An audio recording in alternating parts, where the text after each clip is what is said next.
الحمد لله الحاكم الحكام جاعل النور والظلام أشهد أن لا إله إلا الله وحده لا شريك له وأشهد أن محمدا عبده ورسوله خير الأنام والصلاة والسلام على صحبه ومن تبعه بإحسان إلى يوم الدين فقال تعالى يا أيها الذين آمنوا اتقوا الله حق تقاته ولا تموتن إلا وأنتم مسلمون فيا أيها المسلمون أوصيكم بتقوى الله وطاعته لعلكم تفلحون. Hadirin jemaah salat Jumat yang dirahmati Allah Subhanahu wa taala. Marilah kita bersyukur kepada Allah Subhanahu wa taala yang senantiasa memberikan kepada kita semua hidayah, hinayah, pertolongan serta taufik dari Allah Subhanahu wa taala. Taufik yang artinya apa yang kita lakukan sesuai dari apa yang Allah Subhanahu wa taala kehendaki dan inginkan. Dan apa yang Allah Subhanahu wa taala inginkan dari diri kita itu pun kita kerjakan. Dan mudah-mudahan Allah Subhanahu wa taala senantiasa memberikan hidayah, bimbingan kepada kita semua. Amin ya rabbal alamin. Salawat dan salam kepada baginda Rasulullah sallallahu alaihi wasallam. Dialah suri tauladan bagi kita semua, qudwah hasanah yang contoh, yang merupakan contoh hidup, contoh manusia yang Allah Subhanahu wa taala utus kepada kita semua, dan mudah-mudahan kita dapat mengikuti sunnah baginda Rasulullah sallallahu alaihi wasallam. Khatib berwasiat kepada diri khatib dan tentu kepada jamaah sekalian, marilah kita senantiasa untuk meningkatkan rasa ma'iyatullah, selalu dibersamai Allah Subhanahu wa taala dimanapun dan kapanpun kita berada. Dan yang kedua adalah merasa bahwa kita selalu diawasi oleh Allah Subhanahu wa taala. Selalu merasa bahwa ketika kita beribadah kepada Allah Subhanahu wa taala, Allah melihat kita ataupun kita bisa melihat Allah Subhanahu, seakan-akan kita bisa melihat Allah Subhanahu wa taala. Yang mana ujung daripada itu semua adalah ketakwaan kepada Allah Subhanahu wa taala. Hadirin jemaah Jumat yang dirahmati Allah Subhanahu wa taala. Di bulan Muharram, Allah Subhanahu wa taala di zaman dahulu banyak sekali kisah-kisah yang dapat kita ambil hikmah, ambil faedahnya.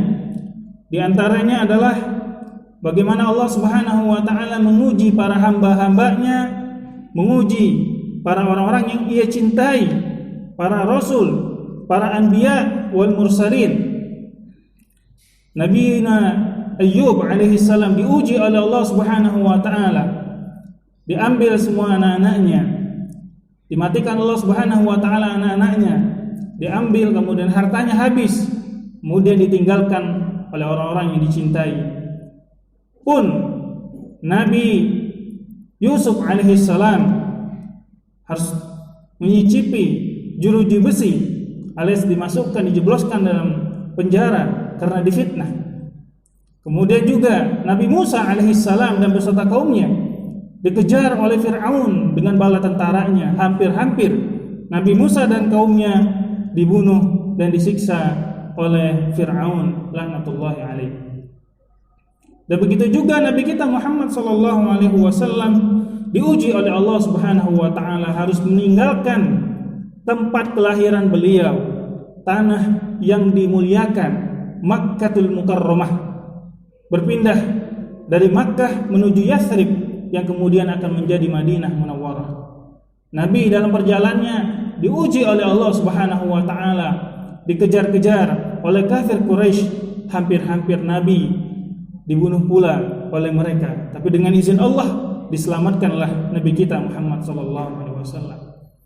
Dan kalau kita melihat keadaan bangsa kita saat ini dan pada umumnya di dunia kita sekarang ini sedang mengalami musibah COVID-19 ini, yang kian hari kita tentu patut waspada dan juga mengkhawatirkan bagi kita semua.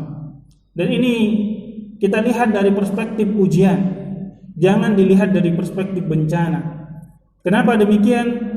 Karena Allah Subhanahu wa ta'ala akan menguji hamba-hambanya yang Ia cintai. Maka izinkan khotib pada kesempatan kali ini membahas tentang satu tema, yaitu menghadapi ujian dan menjalani kesabaran.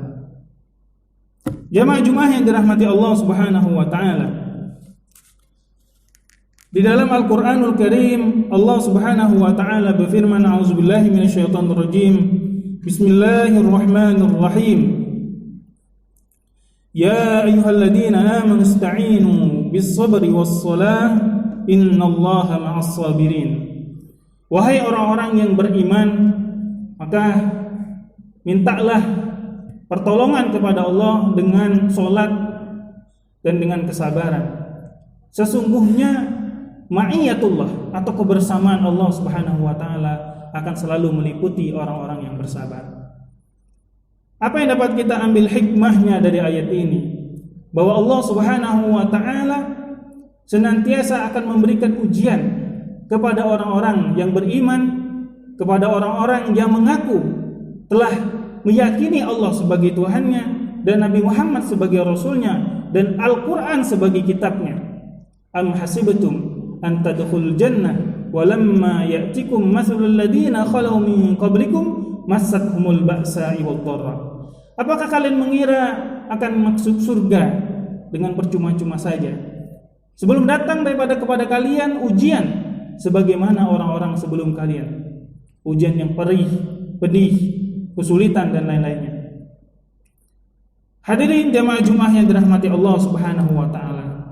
Lalu apa yang dapat kita lakukan sebagai seorang muslim, sebagai orang yang beriman, yang memiliki atau membaca kitab Allah Subhanahu wa ta'ala? Setidaknya ada 3 hal.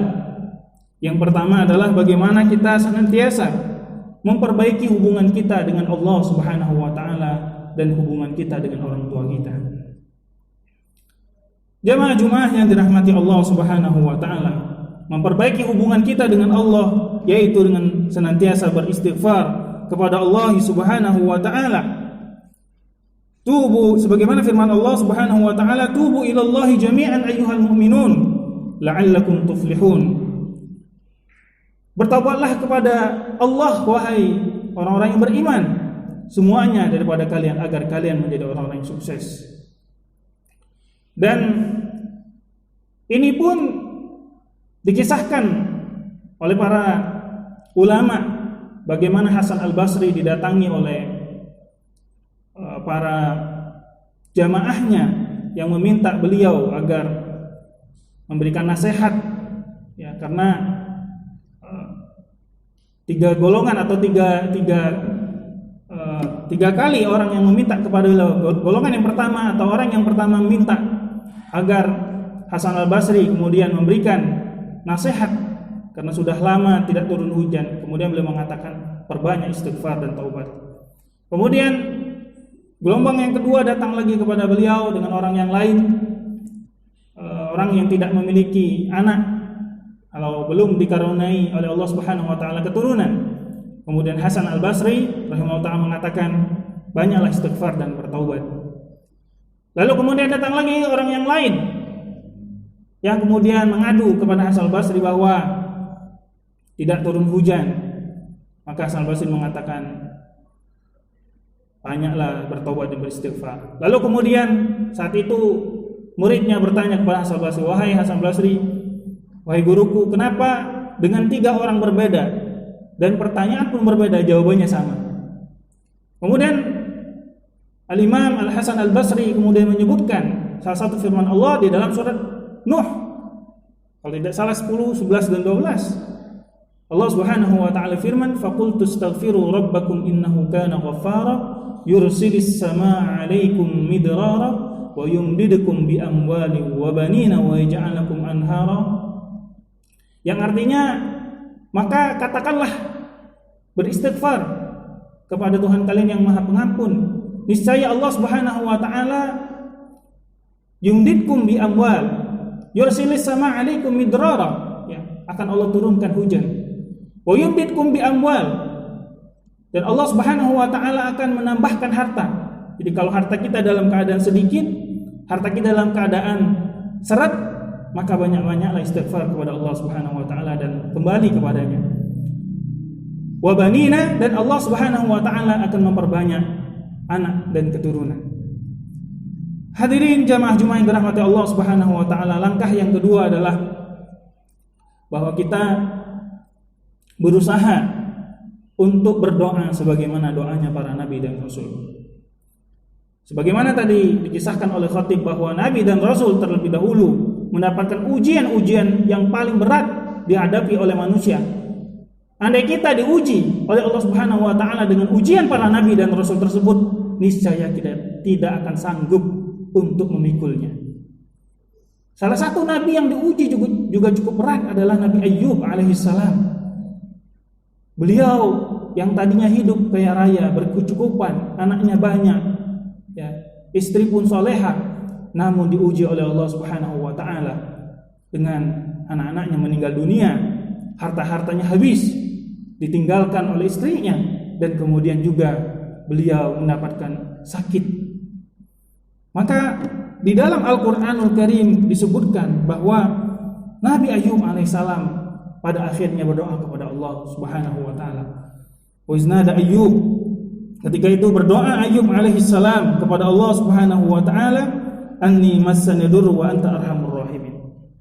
Jadi kalau kita dalam keadaan sakit, maka disunnahkan, dianjurkan untuk membaca doanya Nabi Ayyub alaihissalam. Fastajabna lahu, maka Allah langsung mengijabah doa tersebut. Kemudian doa yang kedua adalah doanya Nabi Yunus alaihissalam.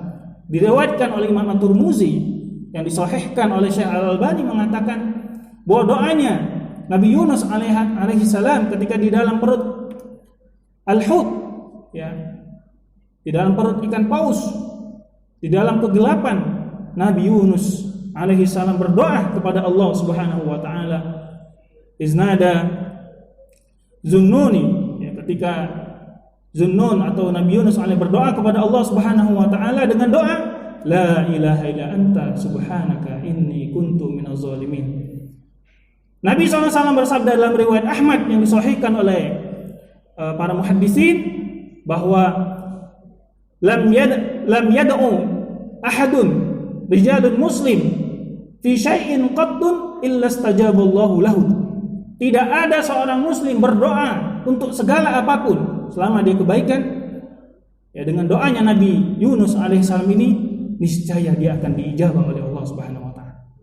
Maka jangan kita bosan-bosannya, jangan jenuh-jenuhnya untuk berdoa sebagaimana yang diajarkan oleh para nabi dan rasul kepada kita semua. Dan yang ketiga adalah apa yang dapat kita lakukan di masa pandemi seperti ini, kesulitan, di masa di mana banyak orang banyak mendapatkan kehimpitan, kesusahan dan lainnya. Maka kita mengacu kepada Al-Qur'anul Karim. Allah Subhanahu wa taala firman, "Fas'alu ahla dzikri in kuntum la ta'lamun." Maka bertanyalah kepada ahli zikir. Ahli zikir ditafsirkan oleh para ulama, maksudnya adalah orang-orang yang berilmu. Jikalau kita mendapatkan kesulitan masalah ekonomi, maka kita bertanya kepada yang ahli dalam masalah ekonomi, ahli dagang, ahli dalam bagaimana memanfaatkan kesempatan untuk berdagang atau kesempatan ini untuk kita mendapatkan keluasan rezeki. Ketika kita mendapatkan kesulitan dalam masalah kesehatan, kita bertanya dengan orangnya. Jangan kita tanya kepada dukun, tanya kepada orang-orang yang paranormal dan lainnya, sehingga akidah kita rusak, badan pun jadi rusak. Ketika kita mendapatkan masalah keluarga, masalah anak, masalah istri, atau masalah yang dapat kita hadapi sekarang ini, kita tanyakan kepada orang-orang yang ahlinya. Ketika kita datang kepada kiai, kepada ulama, minta doa, mudah-mudahan Allah Subhanahu wa taala membukakan pintu rahmatnya. Sebagaimana juga firman Allah Subhanahu wa taala, "Walau anna ahlul qura amanu wattaqaw la fatahna 'alaihim barakatin minas sama'i wal ardh." Seandainya suatu kaum beriman kepada Allah Subhanahu wa taala, maka niscaya akan kami bukakan pintu-pintu rahmat, tidak hanya dari langit, tetapi juga dari bumi Allah Subhanahu wa taala. Hadirin jamaah Jumat yang dirahmati Allah Subhanahu wa taala. Bonus satu yaitu tadi kita memperbaiki hubungan kita dengan orang tua kita. Andai kata di masa orang tua kita mungkin masih hidup dahulu yang sekarang sudah meninggal dunia, maka perbaikilah hubungan dengan orang-orang yang memiliki senasab dengan orang tua kita, yaitu paman kita atau orang-orang yang pernah satu rahim dengan kita. Maka perbaiki hubungan tersebut, karena salah satu ciri khas, salah satu tanda, salah satu ciri daripada orang-orang penduduk surga. Jadi orang itu sebelum meninggal dunia dia ada ciri-cirinya, ada tanda-tandanya. Salah satunya adalah menjaga silaturahim. Maka kita menjaga silaturahim antara diri kita dan orang tua kita. Kalau sudah meninggal orang tua, maka jaga nama baik orang tua kita. Jangan sampai orang tua kita menyesal atau bahkan menangis di alam yang sana karena melihat perbuatan kita sekarang ini, yang disebut dengan amal jariyah kalau itu baik, tetapi dosa jariyah kalau itu jahat. Na'udzubillah summa na'udzubillah.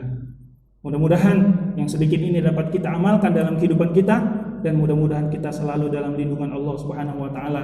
Yang sakit disembuhkan oleh Allah, yang susah dimudahkan oleh Allah Subhanahu wa taala, dan bagi masjid kita ini kita doakan semakin makmur masjidnya, dan Allah Subhanahu wa taala berikan keberkahan kepada pengurus masjid semuanya dan jamaah